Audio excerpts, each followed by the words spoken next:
सभी को good afternoon. और गुड आफ्टरनून के बाद आज हम हेलोजन फैमिली के ये 4 हेडिंग की स्टडी करेंगे। सबसे पहले लेंगे हेलो एसिड, हेलो एसिड के बाद लेंगे ऑक्सी एसिड, और ऑक्सी एसिड के बाद लेंगे इंटर हेलोजन कंपाउंड, और सबसे लास्ट में लेंगे उसके ऑक्साइड। तो सबसे पहला हेडिंग है हेलो एसिड। हेलो एसिड मतलब हेलोजन के एसिड। हेलोजन का एसिड जब प्रिपेयर होगा तब हेलोजन को H से रिएक्ट करोगे, तो इसके 4 हेलो एसिड। एक का नाम HF, दूसरे का नाम HCl, तीसरे का नाम होगा HBr और चौथे का नाम होगा HI। ये 4 हेलो एसिड है। इन एसिड के बारे में अपने को प्रॉपर्टी की स्टडी करना।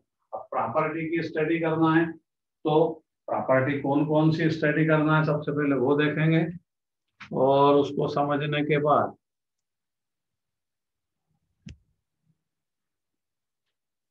तो यहां पर सबसे पहले प्रॉपर्टी आएगी एसिडिक नेचर। ये हाइड्राइड भी है, एक तरीके से इनको आप क्या बोल सकते हो, हाइड्राइड्स हेलोजन फैमिली की, क्योंकि हाइड्रोजन इनमें अटैच। तो इनके पहले एसिडिक नेचर की स्टडी करते हैं। और आपको ये पता है कि फ्लोरीन की इलेक्ट्रोनेगेटिविटी हायर, टेबल में भी हाईएस्ट है और इस ग्रुप में भी फ्लोरीन की इलेक्ट्रोनेगेटिविटी हायर है। तो जो HF एसिड है वो अपने पास ये बॉन्ड डिस्प्लेस होगा, ये नेगेटिव पार्शियली, ये पॉजिटिव इधर और फिर ये इधर। साइन देखकर आप पहचान गए होंगे क्या है। HF के अंदर क्या प्रेजेंट होता है, hydrogen bond due to higher electronegativity of fluorine. इसके कारण HF मॉलिक्यूल H+ को आसानी से रिलीज नहीं कर सकता, इसलिए HF कैसा एसिड होता है, वीक एसिड की तरह बिहेव करता है। सबसे जल्दी H+ आयन कौन रिलीज करेगा, जिसकी साइज लार्जर होगी। आयोडीन की साइज लार्जर है और उसके 5th ऑर्बिट में H+ आयन अटैच है, मतलब हाइड्रोजन आयन अटैच है, तो डिस्टेंस मैक्सिमम है, आसानी से रिलीज होगा। तो एसिडिक स्ट्रेंथ में HF वीक एसिड है due to formation of hydrogen bond, HCl उससे स्ट्रॉन्ग होगा, HBr उससे ज्यादा स्ट्रॉन्ग, और HI सबसे स्ट्रॉन्गर एसिड की तरह बिहेव करे। अब जो आसानी से H+ को रिलीज करे वो स्ट्रॉन्ग एसिड, और जो आसानी से हाइड्रोजन को किसी को सप्लाई करे वो रिड्यूसिंग एजेंट। तो रिड्यूसिंग एजेंट कौन होगा, कौन आसानी से हाइड्रोजन को सप्लाई कर सकता है, जिसका HI का बॉन्ड वीक है, जिसकी लार्जर साइज है हेलोजन में, वो आसानी से H को रिलीज करेगा, मतलब स्ट्रॉन्गर रिड्यूसिंग एजेंट की तरह बिहेव करेगा। HI सबसे स्ट्रॉन्गेस्ट रिड्यूसिंग एजेंट, सबसे कम HBr मींस एसिडिक नेचर और रिड्यूसिंग प्रॉपर्टी दोनों का ऑर्डर सेम। बॉइलिंग पॉइंट और मेल्टिंग पॉइंट यहाँ पर एक्सेप्शनल केस है, और मेल्टिंग पॉइंट का एक्सेप्शनल केस में लिख देता और बॉइलिंग पॉइंट का भी एक्सेप्शनल केस यहाँ नोट कर देता। डिक्रीजिंग ऑर्डर में आपको याद करना। मेल्टिंग पॉइंट में सबसे हाईएस्ट मेल्टिंग पॉइंट होगा HI का, उससे लेस HF, दूसरे नंबर पे हाइड्रोजन क्लोराइड आएगा, तीसरे नंबर पर आ जाएगा HBr और चौथे नंबर पर आ जाएगा HCl। बॉइलिंग पॉइंट में HF में हाइड्रोजन बॉन्ड है, इसका बॉइलिंग पॉइंट हाईएस्ट होगा, दूसरे नंबर पर आ जाएगा HI, तीसरे नंबर पर होगा HBr और सबसे लीस्ट बॉइलिंग पॉइंट HCl। तो यहाँ पर मेल्टिंग पॉइंट और बॉइलिंग पॉइंट में एक्सेप्शनल केस। HF का बॉइलिंग पॉइंट हायर क्यों है, क्योंकि इसका हाइड्रोजन बॉन्ड प्रेजेंट है, इसके कारण मॉलिक्यूल एसोसिएट होंगे। लेकिन दूसरे नंबर पे किसको आना था, HCl को, लेकिन मोलर मास हायर है आयोडीन का, तो ये दूसरे नंबर पे आया है, तीसरा पे फोर्थ। मेल्टिंग पॉइंट में भी इरेगुलर ऑर्डर है, HI का सबसे हाईएस्ट दिया, उसके बाद HF, फिर HBr, सबसे कम मेल्टिंग पॉइंट एसिड। तो ये इनके मेल्टिंग पॉइंट का एक्सेप्शनल केस है। अब यहाँ पर हम इन चारों प्रॉपर्टी की राइटिंग वर्क करेंगे और उसके बाद अगली बात करेंगे सेकंड प्रॉपर्टी की।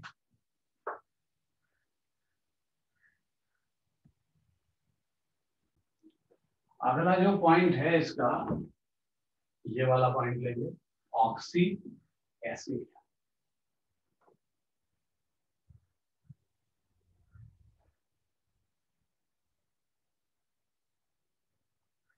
ऑक्सी एसिड पर आते हैं। तो ऑक्सी एसिड का मतलब हेलोजन फैमिली के ऑक्सी एसिड की स्टडी कर रहे हैं। इसका मतलब इसमें हेलोजन होगा एक, दूसरा ऑक्सीजन होगा और एसिड के लिए H प्लस, तो OH ग्रुप भी होगा और एक हेलोजन। यहाँ सबसे पहले हम बात करेंगे फ्लोरीन के ऑक्सी एसिड।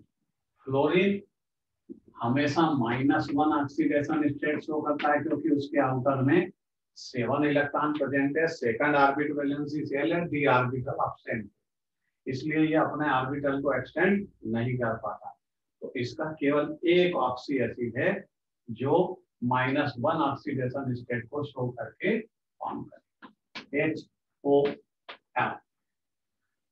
अब यहाँ पर फ्लोरीन गेनर बनेगा, ऑक्सीजन और हाइड्रोजन। ऑक्सीजन की रिक्वायरमेंट 2 इलेक्ट्रॉन होगी, एक फ्लोरीन से कॉम्बिनेशन करेगा, एक हाइड्रोजन से। तो यहाँ फ्लोरीन का सिंगल केवल एक ऑक्सी एसिड होता है जिसका नाम है hypofluorous acid. Hypofluorous acid, clear? Chlorine, bromine, iodine, इन सब में d ऑर्बिटल प्रेजेंट है वैलेंसी शेल में, ये अपने ऑर्बिटल को एक्सटेंड करेंगे। तो क्लोरीन के ऑक्सी एसिड की बात करेंगे तो इसके ऑक्सी एसिड डिफरेंट टाइप के होंगे। पहला HOCl, ये होगा, या नाम लिखता है इसका हाइपोफ्लोरस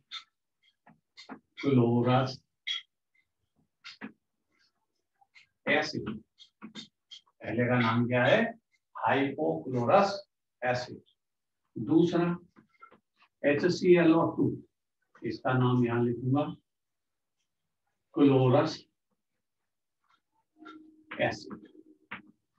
तीसरा HClO3 और चौथा होगा HClO4। ये 4 एसिड है क्लोरीन, इसका नाम लिखूंगा यहाँ पर, ये क्लोरिक एसिड और ये पर क्लोरिक एसिड। ये बहुत इंपॉर्टेंट एसिड है क्लोरीन के, इनसे रिलेटेड कई बार क्वेश्चन आया है। क्या क्वेश्चन आते हैं वो समझ। पहले ऑक्सीडेशन स्टेट पता करेंगे इसमें क्लोरीन की, क्योंकि ये क्लोरीन के ऑक्सी एसिड। यहाँ पर क्लोरीन का ऑक्सीडेशन स्टेट +1 होगा, दिखता है सबसे। ऑक्सीजन 2 गेन करेगी, एक हाइड्रोजन ने दिया, एक क्लोरीन ने दिया। यहाँ पर ऑक्सीजन 2 है, 4 इलेक्ट्रॉन गेन करेगी, एक हाइड्रोजन ने दिया, क्लोरीन ने कितने दिए? +3 ऑक्सीडेशन स्टेट। यहाँ पर 3 ऑक्सीजन है, 6 इलेक्ट्रॉन गेन करेगी, एक हाइड्रोजन ने दिया, क्लोरीन ने 5 दिए। यहाँ पर इसका ऑक्सीडेशन स्टेट +7। क्लियर? अब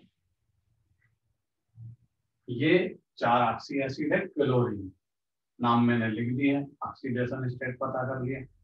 अब इनमें एसिडिक स्ट्रेंथ के बारे में पता करें कि हाइड्रोजन कौन जल्दी से रिलीज करेगा, मतलब इसमें कौन स्ट्रॉन्ग एसिड है।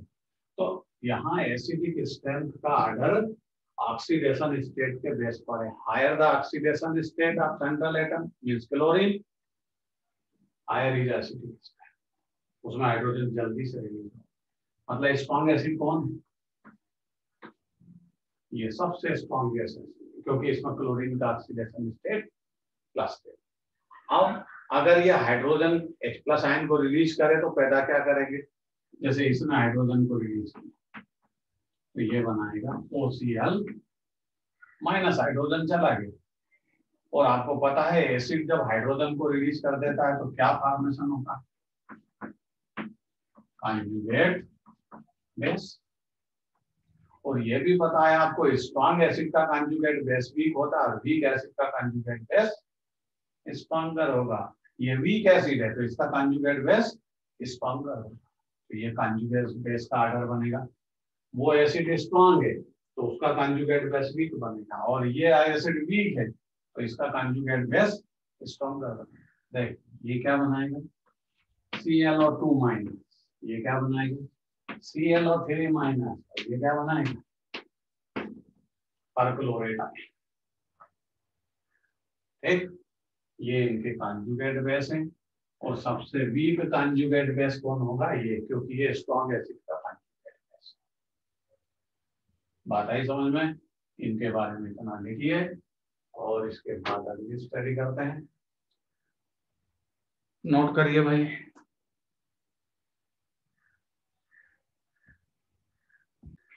इसके बाद हम स्टडी करेंगे अगला heading inter halogen compound. Heading लिखिए भाई, inter halogen compound, inter halogen compound, इसके बारे में स्टडी। इंटर हेलोजन कंपाउंड का मतलब होता है हेलोजन आपस में ही कॉम्बिनेशन करके मॉलिक्यूल का फॉर्मेशन। उसका रीजन है कि हेलोजन फैमिली के जो मेंबर है फ्लोरीन, क्लोरीन, ब्रोमीन, आयोडीन, इनकी इलेक्ट्रोनेगेटिविटी में लार्ज डिफरेंस है। इलेक्ट्रोनेगेटिविटी में डिफरेंस कैसा है, लार्ज डिफरेंस है। मींस फ्लोरीन की इलेक्ट्रोनेगेटिविटी हाईएस्ट 4 पर है, क्लोरीन की एकदम डिफरेंस होकर के 3 पर आ जाती है, ब्रोमीन, आयोडीन डिक्रीज हो जाती है। तो इनकी जो इलेक्ट्रोनेगेटिविटी की वैल्यू है उसमें लार्ज डिफरेंस, और लार्ज डिफरेंस होने के कारण ये क्या करते हैं, रिक्वायरमेंट भी एक इलेक्ट्रॉन की है सबको, तो लार्ज डिफरेंस है, इलेक्ट्रोनेगेटिविटी का रिक्वायरमेंट कम है, एक इलेक्ट्रॉन की रिक्वायरमेंट है। इस कारण से ये क्या करते हैं, आपस में ही कंबाइंड हो जाते हैं और कंपाउंड का फॉर्मेशन करते हैं। ऐसे कंपाउंड को बोलते हैं हम इंटर हेलोजन कंपाउंड। एक दो एग्जांपल लिखना, जैसे ClF, क्लोरीन और फ्लोरीन से रिएक्शन हो गई। दूसरा एग्जांपल ClF3, क्लोरीन फ्लोरीन का कॉम्बिनेशन, C या Br, F5 और IF7। 4-5 एग्जांपल में समझा था आपको, ये इंटर हेलोजन कंपाउंड के नाम से फेमस है। अब ये कंपाउंड के 1, 2, 3 इनके बारे में स्टडी करते हैं। सबसे पहले चलते हैं ClF3 के पास। ClF3, क्लोरीन का वैलेंसी सेल पता होना चाहिए, सबसे पहले हाइब्रिडाइजेशन करना। तो क्लोरीन के वैलेंसी सेल में कितने इलेक्ट्रॉन, 7। एक फ्लोरीन के आउटर में कितने हैं, 7, लेकिन फ्लोरीन 3 है, तो यहाँ कितने इलेक्ट्रॉन लेकर के आए, 21। टोटल क्या हुआ, 28। 8 से डिवाइड करिए, 3 टाइम डिवाइड हो जाएगा, ये होगा डिवाइड, लेकिन कुछ वैल्यू रिमेनिंग है। कितनी वैल्यू रिमेनिंग है, आपने तो 8 3 या 24, 4 रिमेनिंग, 2 से डिवाइड करें 2, मतलब टोटल आंसर क्या है। ये ClF3 की हम स्टडी कर रहे हैं, इसका आंसर आया 5। 5 का मतलब ClF3 का हाइब्रिडाइजेशन क्या है, sp3d। और ये भी आपको पता है कि जब हम किसी वैल्यू को, टोटल वैलेंसी इलेक्ट्रॉन के सम को जब 8 से डिवाइड करते हैं और पहला जो डिवाइड आंसर आता है वो बॉन्ड पेयर का है, मतलब इसमें 3 बॉन्ड पेयर है। यहाँ लिख देना, ये क्या है, बॉन्ड पेयर। और बाद का जो आंसर आता है वो किसका आता है, लोन पेयर का, मतलब इसमें 2 लोन पेयर। डायग्राम कैसे बनेगा ClF3 का, ये Cl, एक F इधर रहेगा, एक F इधर रहेगा और एक F इधर रहेगा, और यहाँ पर 2 लोन पेयर। ये ज्योमेट्री, लोन पेयर ज्योमेट्री को डिसाइड नहीं करता, वो रिपल्सन करके इनको बताता बॉन्ड पेयर। ये 2 बॉन्ड पेयर, ये मतलब इसकी ज्योमेट्री क्या है, T7। क्या फेमस है ज्योमेट्री, T7। ये पहला वाला ClF3 की हिस्ट्री मैंने आपको समझाई। हाइब्रिडाइजेशन sp3d है, टी शेप्ड है। यही क्वेश्चन एग्जाम में इसी पैटर्न से आपको पूछा जाएगा, इसलिए इसके डायग्राम को बना लीजिए। फिर आपको दूसरे क्वेश्चन की बात करेंगे। लिख लिया होगा, आगे बढ़िए। आप इंटर हेलोजन कंपाउंड में दो कंपाउंड की और स्टडी करना है, जिसका नाम है BRF5 और IR। दोनों को एक साथ स्टडी करते हैं। इस साइड हम बनाएंगे BRF5 और यहाँ बनाएंगे हम IR7। नाम इनके रखने का पैटर्न है, पहले वाले को सीधा नाम बोलते हैं, बाद वाले में उसके नंबर से हाइट बोलते हैं। जैसे इसका नाम है ब्रोमीन पेंटाफ्लोराइड, इसका नाम आयोडीन हेप्टाफ्लोराइड, इस तरह नाम रखते हैं। चलिए, BR ब्रोमीन के वैलेंसी सेल में इलेक्ट्रॉन 7 एक है, और एक क्लोरीन के वैलेंसी सेल में 7 इलेक्ट्रॉन तो 5 थे, 35, टोटल बना 42। 8 से डिवाइड करेंगे, 5 टाइम डिवाइड होगा, रिमाइंड 2, 2 से 2 को डिवाइड करो 1। मतलब इसमें 5 क्या है, बॉन्ड पेयर, 8 क्या है, लोन पेयर। टोटल आंसर क्या बनता है, 6। का मतलब इसका हाइब्रिडाइजेशन क्या है, sp3d2। इसका हाइब्रिडाइजेशन ज्योमेट्री बदल जाए। sp3d2 में तो आप पढ़ चुके हो, ऑक्टाहेड्रल ज्योमेट्री होती है, लेकिन इसकी ज्योमेट्री में 5 एटम, मतलब क्लोरीन 5 है, तो एक लोन पेयर होगा ना, एक लोन पेयर है तो लोन पेयर ज्योमेट्री ऑक्टाहेड्रल को बदलेगा। क्या बनाएगा, ब्रोमीन सेंटर में होगा, ये 5 क्लोरीन, 1 2 3 4 5, और यहाँ पर लोन पेयर है। तो समझ गए होंगे आप, ऑक्टाहेड्रल ज्योमेट्री के बजाय ये क्या होती है, पेंटागोनल या स्क्वायर पिरामिडल। ये 4 तो सेम प्लेन में, मतलब 4 कॉर्नर तो ये बन गए, एक ये बन जाएगा। तो यहाँ पर ये वाला जो है डाउन साइड, मतलब आप इसकी ज्योमेट्री को समझेंगे तो सेंटर में कौन है, ब्रोमीन, एक इधर फ्लोरीन, एक इधर, एक इधर, एक इधर, 4 तो प्लेन में, ये एक ऊपर है, लोन पेयर नीचे, तो ये तो स्क्वायर बनाना और ये पिरामिड बनाएगा। तो इस ज्योमेट्री को क्या बोलोगे, स्क्वायर पिरामिडल। 5 कॉर्नर नहीं बनेंगे भाई, इसको कॉर्नर मत समझिए। ये ऐसे ज्योमेट्री है, सेंटर में ब्रोमीन है, इधर क्लोरीन, इधर एक क्लोरीन है, इधर इधर, ये चारों सेम प्लेन में, एक क्लोरीन ऊपर है, तो 5 कॉर्नर कहाँ बने, 4 ही तो बने, 4 सेम है, एक ऊपर है और लोन पेयर नीचे। या लोन पेयर को ऊपर कर दीजिए, ब्रोमीन को, क्लोरीन को नीचे ले जाएगी, इस तरह ज्योमेट्री। तो ये बना स्क्वायर पिरामिडल ज्योमेट्री होता है। क्लियर, आगे बढ़िए।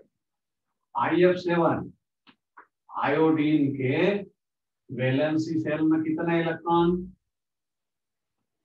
7, और फ्लोरीन लेकर के आया एक 7, तो बाकी सब 49, टोटल 56। 7 का मतलब sp3d, और इसकी ज्योमेट्री में आयोडीन सेंटर में होगा, क्लोरीन ऐसे होगी, ये 2 3 4 5 6। ये क्या करता है भाई, 4 तो कॉर्नर पे, 4 तो सेम प्लेन में, एक ऊपर ऐसे, एक नीचे और एक बीच में, तो पेंटागोनल बनता है, एक यहाँ कहीं बैठी हो, तो ये क्या बनेगा, पेंटागोनल बाइपिरामिडल।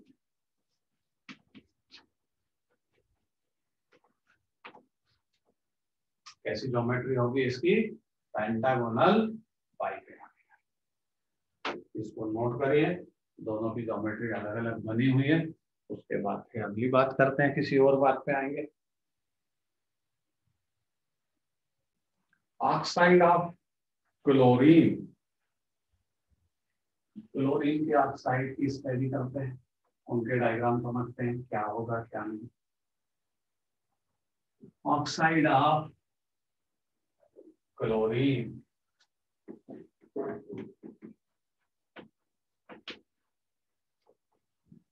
क्लोरीन का फर्स्ट ऑक्साइड है Cl2O, इसको बोलते हैं क्लोरीन मोनो ऑक्साइड। क्या बोलेंगे इसको? Chlorine mono oxide.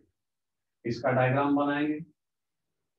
Oxygen centre atom होगा इस तरह, दो क्लोरीन इससे ऐसे अटैच है। ऑक्सीजन पर अब लोन पेयर कितने हो जाएंगे? दो, क्योंकि ऑक्सीजन के वैलेंसी सेल में 6 इलेक्ट्रॉन है, क्लोरीन से पार्टनरशिप उसमें केवल 2 इलेक्ट्रॉन थे। तो ये इसका डायग्राम है। हाइब्रिडाइजेशन आपको दिखता है, sp3 होगा। दूसरा होता है ClO2, इसको बोलते हैं क्लोरीन डाइऑक्साइड। इसमें क्लोरीन सेंटर में होगा, एक ऑक्सीजन इधर एक ऑक्सीजन इधर, और आप ध्यान रखिए कि ऑक्सीजन डबल बॉन्ड से अटैच होगी, ऐसे ऐसे।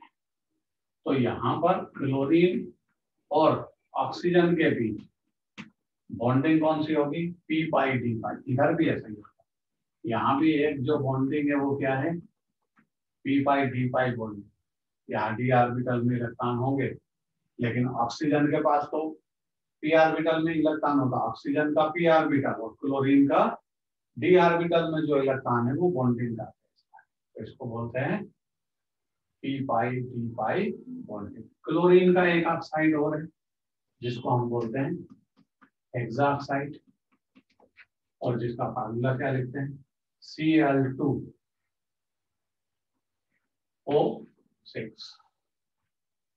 दो क्लोरीन है और 6 ऑक्सीजन है। डायग्राम ऐसे बनेगा, यहाँ बना देता हूँ। एक क्लोरीन ये,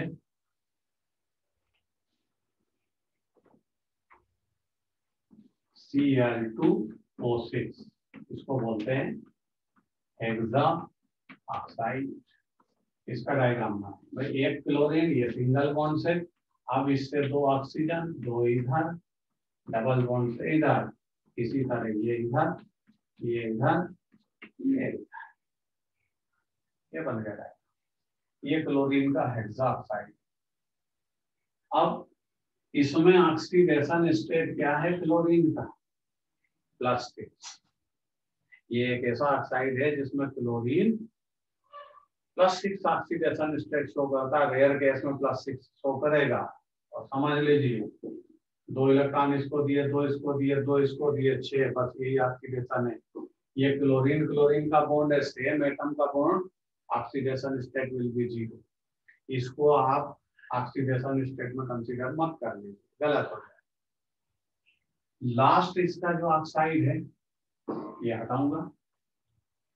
लास्ट इसका जो ऑक्साइड है वो हायर ऑक्सीडेशन स्टेट में Cl2O7 हेप्टाक्लोराइड, और 2 क्लोरीन के बीच में एक क्लोरीन मीन्स दोनों क्लोरीन के बीच में एक ऑक्सीजन शिफ्ट रहेगी। ये डबल बॉन्ड से ये डबल बॉन्ड से ऐसे ये टेट्राहेड्रल ज्योमेट्री में आ जाएगा। sp3 हाइब्रिडाइजेशन हो जाएगा। ये बन गया Cl2O7। क्लोरीन का ऑक्सीडेशन स्टेट यहाँ +7 होगा क्योंकि ये बॉन्ड अब काउंट होगा। अरे समझ में? ये क्लोरीन के ऑक्साइड है भाई। चारों ऑक्साइड को बना लीजिए। क्लोरीन के ऑक्साइड ज्यादा फेमस है, ऑक्साइड तो और भी सबके होते हैं।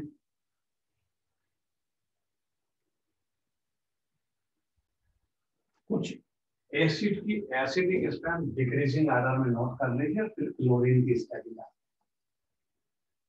जैसे सेम ऑक्सीडेशन स्टेट है तो फिर आप कौन से एसिड को स्ट्रॉन्ग मानोगे वो नोट कर लीजिए। HClO4 स्ट्रॉन्ग एसिड होगा। HbRO4 के कंपैरिजन में सबसे वीक होगा HiO4। ये एसिडिक स्ट्रेंथ का डिक्रीजिंग ऑर्डर है। दूसरा इसमें लिखिए HOCl स्ट्रॉन्ग एसिड होगा तो उससे भी HOBr होगा, और इधर O फाइन। इस तरह ये एसिडिक स्ट्रेंथ का डिक्रीजिंग होता है। अब यहाँ पर हम स्टडी करेंगे भाई स्पेशली क्लोरीन की। किसकी स्टडी करें? क्लोरीन। और लिखिए अब क्लोरीन की स्पेशल स्टडी है सिलेबस में। क्लोरीन का मॉलिक्यूलर फार्मूला क्या है? Cl2। मोलर मास इसका क्या हो जाएगा? 71। एक अगर क्लोरीन रहेगी तो मोलर मास बनेगा 35.5 ग्राम में होता है, पक्का आपको सब पता है। अब क्लोरीन की यहाँ पर हम लेंगे प्रिपरेशन मेथड। क्लोरीन को जब प्रिपेयर किया जाता है तो MnO2 ऑक्सीडाइजिंग एजेंट होता है, उसको HCl से रिएक्ट करता है। MnO2 ये ऑक्सीडाइजिंग एजेंट है, इसको HCl से रिएक्ट किया तो शायद ये ऐसा होगा। अरे हाइड्रोजन इसके पास है तो रिड्यूसिंग एजेंट होगा, या ऑक्सीडाइजिंग एजेंट होगा रिड्यूसिंग एजेंट। तो यहाँ पर क्या फॉर्मेशन हो जाएगा? MnCl2 plus H2O plus Cl2। Balance कर लीजिए, ये 2 हो जाएगा, रिएक्शन खत्म हो गई। तो फर्स्ट प्रिपरेशन मेथड क्या है? MnO2 ऑक्सीडाइजिंग एजेंट के साथ हम HCl की रिएक्शन, तो हमें क्लोरीन ऑक्टेन। अब यहाँ पर एक चीज है देखने लायक कि अगर MnO2 के बजाय आप किसको यूज कर लें, PbO2 को, तो भी रिएक्शन सेम होगी।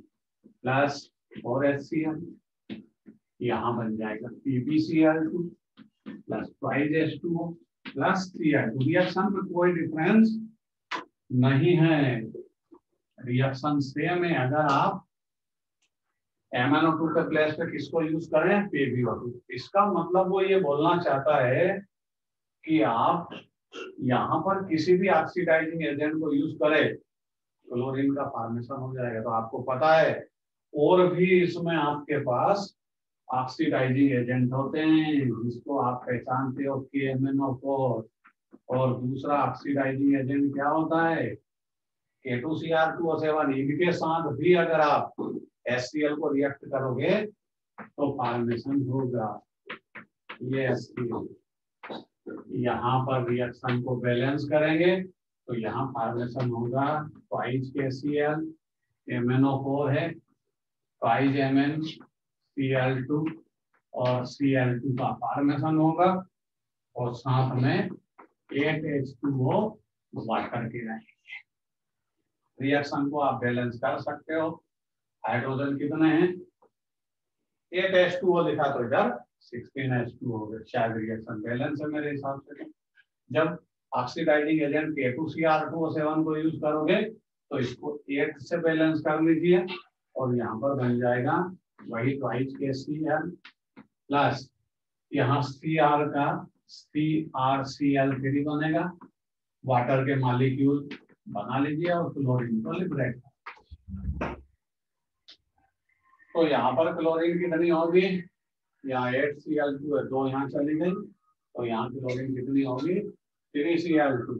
वाटर है 4H2O और क्रोमियम 2 है, तो क्लोरीन यहाँ पर कितनी हो गई? बैलेंस ज्यादा हो गई क्लोरीन।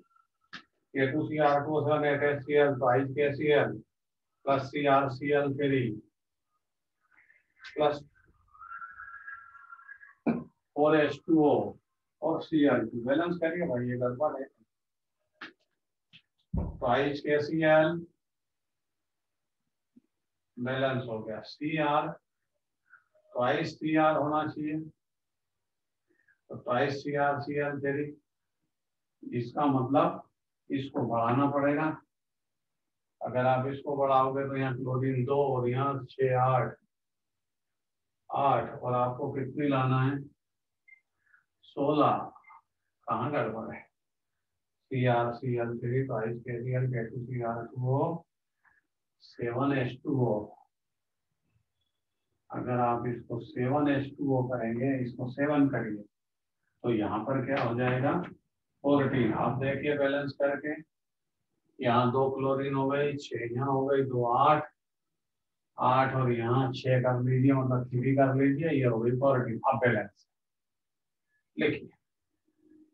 तो समझाने का मतलब ये है कि किसी भी ऑक्सीडाइजिंग एजेंट के साथ इन चारों में से जब आप HCl की रिएक्शन करोगे तो क्लोरीन का फॉर्मेशन, नोट करिए रिएक्शन। उसके बाद फिर इसकी प्रॉपर्टी के बारे में स्टडी करेंगे। क्लोरीन की एक मेथड भी है इसकी, lab method means commercial method होगी, large. Second, general preparation method में लिखिए, जब हम PTCl4 को, ये PTCl4 इसको हीट सप्लाई करें तो यहाँ बनेगा PTCl2 plus Ci, chlorine octane हो जाएगा। ये सेकंड जनरल प्रिपरेशन मेथड है। अगर आप ब्लीचिंग पाउडर COCl2 इसको रिएक्ट कर दें HCl तो यहाँ बन जाएगा CaOH प्लस Ci। और ब्लीचिंग पाउडर में आपको बता चुके हैं, समझा चुके हैं, एक क्लोरीन का ऑक्सीडेशन स्टेट +1 होता है और एक का -1। ये दो मेथड, 3 मेथड हो गए जनरल प्रिपरेशन मेथड क्लोरीन की। अब लार्ज स्केल पे जब इसको प्रिपेयर करते हैं तो डंकन्स मेथड पे करते हैं। कौन सी मेथड से? DECONS, Duncan's process.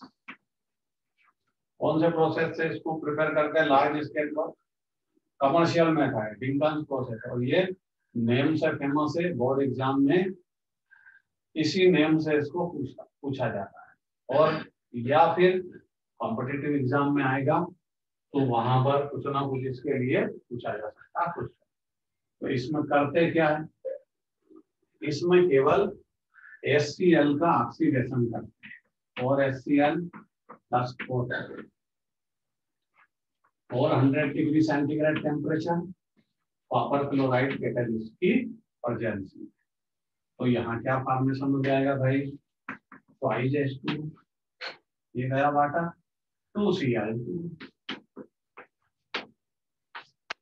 ये हो गया डंकन्स प्रोसेस। HCl का जब ऑक्सीडेशन करते हैं कॉपर क्लोराइड की प्रेजेंसी में 400 डिग्री सेंटीग्रेड पर, तो ये सिंपल सी रिएक्शन है, वाटर का फॉर्मेशन होगा और क्लोरीन ऑक्टेन हो जाएगी। नोट करिए भाई रिएक्शन को। रिएक्शन को नोट करने के बाद लिखिए फिजिकल प्रॉपर्टीज।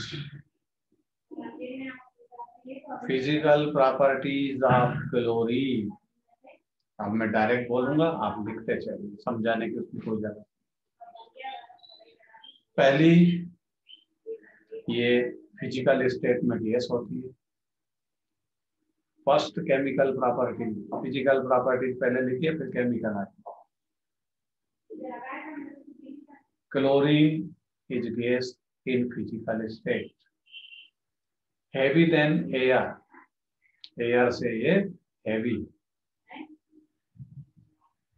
इसका नाम क्लोरो है। क्लोरो का मतलब होता है येलो ग्रीनिश। क्लोरो का मतलब होता है येलो ग्रीनिश, जो इसका कलर है उसी के नाम पे इसका नाम। क्लोरो का मीनिंग होता है येलो ग्रीनिश किसी लैंग्वेज में, इसलिए क्लोरो इसका नाम है। क्लोरीन फिर नाम बना, तो इसका कलर कैसा है? Yellow greenish. Soluble in water, ये water soluble, soluble in water. और इसके एक्वस सॉल्यूशन का नाम होता है chlorine water. Chlorine water germ killing के ये काम आती है। क्लोरीन की टेबलेट वाटर में कई बार मिक्स करते हैं उसके प्यूरिफिकेशन के लिए, मतलब उसमें जर्म को किल करने का। इसलिए इसका एक्वस सॉल्यूशन जो होता है क्लोरीन का, उसको बोलते हैं क्लोरीन वाटर।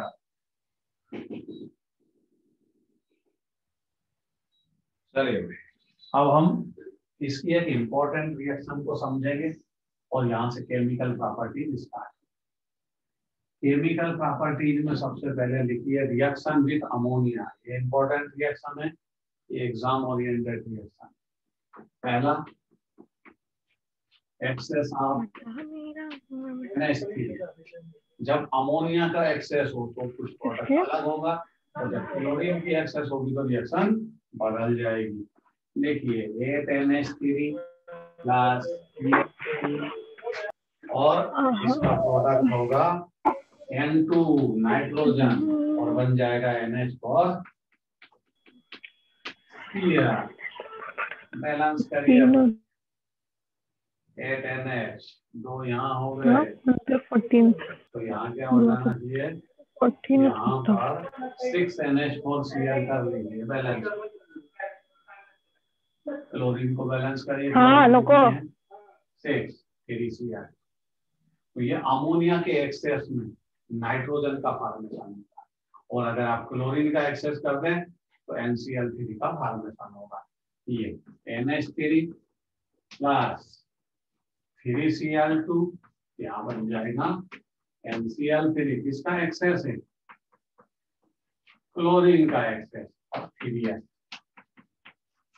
दोनों रिएक्शन को नोट कर लीजिए, ये इंपॉर्टेंट रिएक्शन है। क्लोरीन के केस में अमोनिया से इसकी रिएक्शन स्पेशल टाइप से।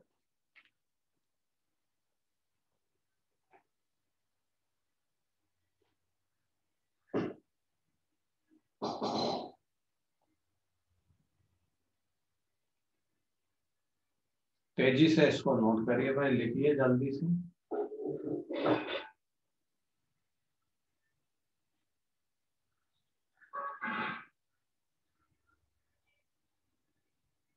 अगली रिएक्शन लिखेंगे भाई, reaction with NaOH। Reaction with NaOH, ये Cl2, ये NaOH। जब आप इसको रिएक्ट करते हैं क्लोरीन को, तो यहाँ पर एक NaCl और दूसरा NaClO3 और वाटर का फॉर्मेशन। बैलेंस करेंगे, अब बैलेंस करेंगे तो इसको 6NaOH करिए, और यहाँ इसको 5NaCl कर लीजिए। तो क्लोरीन कितनी हो गई, 5 और 1 6, तो इसको 3Cl2 कर लीजिए। बाकी सब बैलेंस हो, वाटर को बैलेंस कर लो, हाइड्रोजन 6 है तो यहाँ 3 हो जाएगा। रिएक्शन बैलेंस हो या ना हो, इसमें बैलेंस का कोई इंपॉर्टेंस नहीं है। इसमें इंपॉर्टेंस किस बात का है, क्लोरीन का ऑक्सीडेशन स्टेट क्या है, 0। उधर जाइए NaCl में क्लोरीन का ऑक्सीडेशन स्टेट क्या हो गया, -1, और बाद में इस क्लोरीन का ऑक्सीडेशन स्टेट कैलकुलेट करोगे तो +5। इसका मतलब ये रेडॉक्स रिएक्शन का एग्जांपल है। और रेडॉक्स में भी आपने टाइप की स्टडी की तो शायद इसका नाम डिस्प्रोपोर्शनेशन रिएक्शन या डिस्प्रोपोर्शनेशन रिएक्शन का ये एग्जांपल है, या हम ऐसा बोलते हैं कि ये डिस्प्रोपोर्शनेशन रेडॉक्स का एग्जांपल है, जिसमें एक element product side different oxidation state में कन्वर्ट हो जाए, उस रिएक्शन को हम बोलते हैं डिस्प्रोपोर्शनेशन रिएक्शन। कैल्शियम हाइड्रोक्साइड से जब आप क्लोरीन को रिएक्ट करते हैं तो यहाँ पर आपको मिलेगा COCl2 bleaching powder. Calcium hydroxide को क्लोरीन के साथ रिएक्ट करते हैं तो ब्लीचिंग पाउडर का फॉर्मेशन। दोनों रिएक्शन लिखिए, और उसके बाद किसी अगली रिएक्शन की बात करते हैं। फिर इसकी ऑक्सीडाइजिंग प्रॉपर्टी है, क्योंकि क्लोरीन ऑक्सीडाइजिंग एजेंट है, ब्लीचिंग एजेंट भी है, क्योंकि ये ऑक्सीजन को नेसेंट ऑक्सीजन को प्रोड्यूस करता है।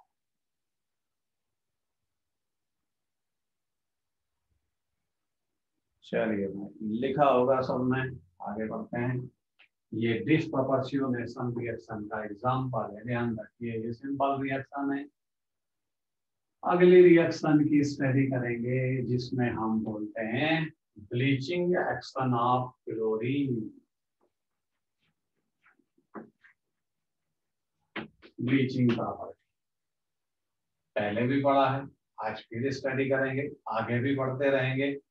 Bleaching action of chlorine, chlorine जब मॉइस्चर से रिएक्ट होती है मतलब वाटर, तो यहाँ फॉर्मेशन होता है twice HCl plus nascent oxygen.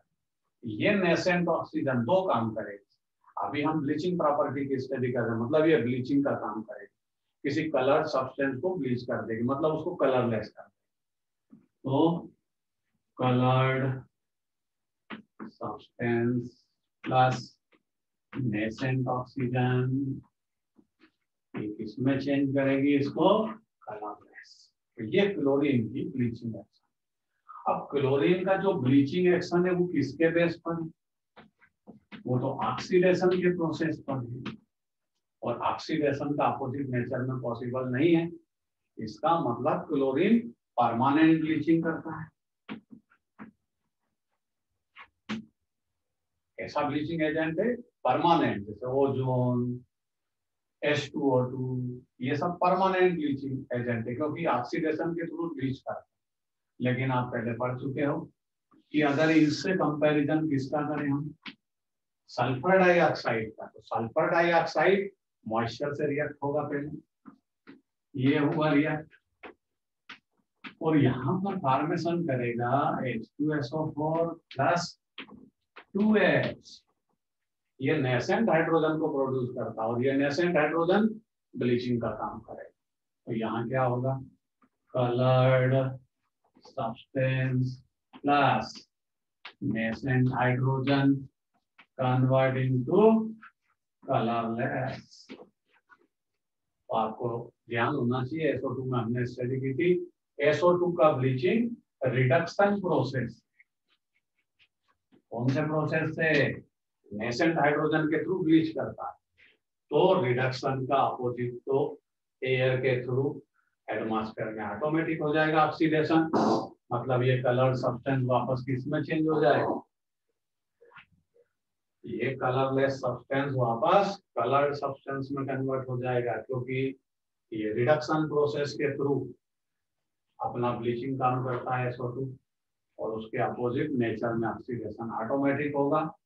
इसलिए SO2 का ब्लीचिंग टेम्परेरी होता है, इसका ब्लीचिंग परमानेंट नहीं होता, जबकि क्लोरीन का ब्लीचिंग परमानेंट होता है क्योंकि वो ऑक्सीडेशन के थ्रू ऐसा करता है। अब यहाँ पर अगर हम देखें कि इसने ऑक्सीजन को लिबरेट किया, क्लोरीन जब मॉइस्चर से रिएक्ट होगा तो नेसेंट ऑक्सीजन को लिबरेट करेगा, ये नेसेंट ऑक्सीजन जब किसी को सप्लाई करेगा तो क्लोरीन किसकी तरह काम करेगा,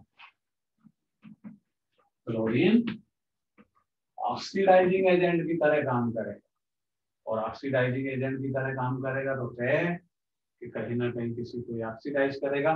वो रिएक्शन इसके बाद पढ़ते हैं, पहले इन दोनों को लिखिए, फिर इसकी ऑक्सीडाइजिंग प्रॉपर्टी की स्टडी करेंगे। नोट करिए भाई तेजी से।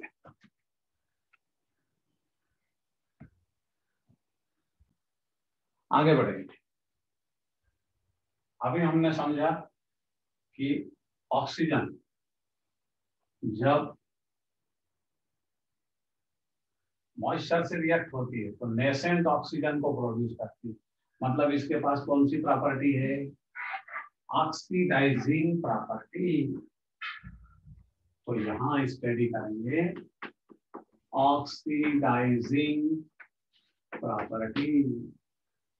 सबसे सिंपल प्रॉपर्टी, जब आप इसको H2S से रिएक्ट करते हो, हाइड्रोजन सल्फाइड से, ये क्लोरीन से रिएक्ट किया, क्या फॉर्मेशन कर देगा, ट्वाइस HCl एंड सल्फर, मतलब H2S को इसने सल्फर में चेंज कर दिया। ये इसकी ऑक्सीडाइजिंग प्रॉपर्टी। कैसे पता चलता है कि ऑक्सीडाइजिंग एजेंट है, इसका ऑक्सीडेशन स्टेट 0, यहाँ सल्फर का क्या है माइनस, देखो उधर जाकर के सल्फर क्या होगी -2 से 0, मतलब सल्फर का ऑक्सीडेशन स्टेट इंक्रीज हुआ, मतलब ये तो रिड्यूसिंग एजेंट, ये तो डॉक्टर है। और इधर क्या हुआ, क्लोरीन का ऑक्सीडेशन स्टेट 0 था, यहाँ क्या हो गया -1, ये तो डिक्रीज हो गया, मतलब ये तो गोवा बन गया। तो गोवा ऑक्सीडाइजिंग एजेंट होता है और डॉक्टर रिड्यूसिंग एजेंट होता है, आपको पता है। तो इस तरह H2S को ये सल्फर में कन्वर्ट करता है, ये क्लोरीन की ऑक्सीडाइजिंग प्रॉपर्टी है। दूसरा, अब दूसरे में आप लिखोगे फेरस सल्फेट। यहाँ फेरस का ऑक्सीडेशन स्टेट मतलब आयरन का +2 है। अगर इससे क्लोरीनेशन करें हम एसिडिक मीडियम में, तो ये क्या बना के देगा आपने, Fe2SO4 होल ट्राइड। मतलब यहाँ फेरस इसमें कन्वर्ट हो गया फेरिक में। क्लोरीनेशन जब किया हमने एसिडिक मीडियम में फेरस सल्फेट का, तो फेरस सल्फेट को उसने किसमें कन्वर्ट किया, फेरिक में। ये डोनर बना, ये रिड्यूसिंग एजेंट है, तो ये ऑक्सीडाइजिंग एजेंट है। क्लोरीन को देखो किसमें कन्वर्ट हो गया, क्लोरीन कन्वर्ट हो जाएगा HCl।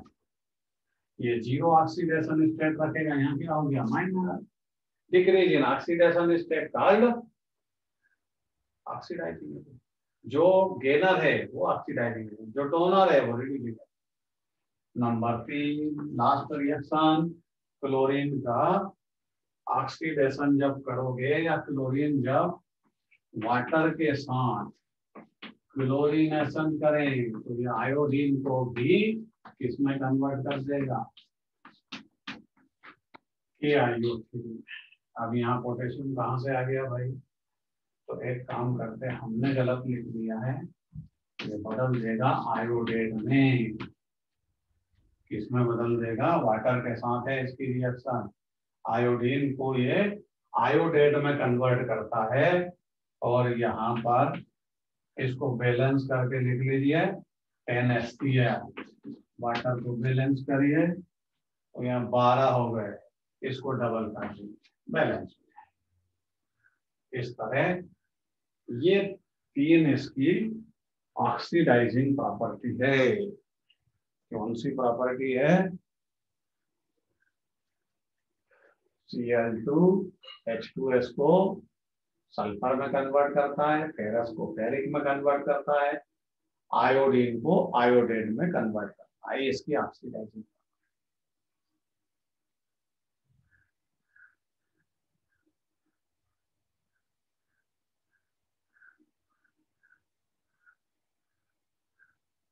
चलिए भाई नोट करिए।